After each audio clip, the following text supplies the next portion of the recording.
ಹೆಂಗದಿರಿ Instagram family? ನಾನು ಇವತ್ತು ಹೊಳಿಗೆ ಬಂದೀನಿ.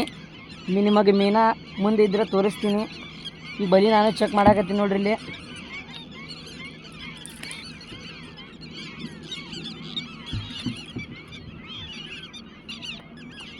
ನೋಡ್ರಿ, ಇಲ್ಲಿ ಮೀನಾ ಒಂದು ಬಿದ್ದೈತಿ.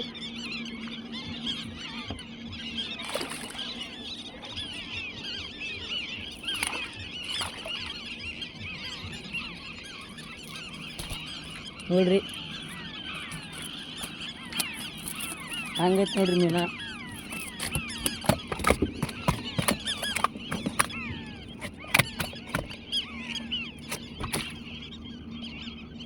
ನೋಡ್ರಿ ನಾ ಜೀವಂತ ಐತಿ. ಹಂಗೈತೆ ನೋಡ್ರಿ. ನೋಡ್ರಿ ಇಲ್ಲಿ ದೊಡ್ಡ ಮುಚ್ಚಾಲ ಐತಿ. ನಾನು ವಿಡಿಯೋ ಮಾಡ್ಬೇಕಂದೆ ಮಾಡಿಲ್ಲ. ಇನ್ನೂ ಜೀವಂತ ಐತಿ ಇದನ್ನು. ವಿಡಿಯೋಗೆ ಶೇರ್ ಮಾಡಿರಿ, ಲೈಕ್ ಮಾಡಿರಿ, ಫಾಲೋ ಮಾಡಿರಿ ಐಡಿಗೆ.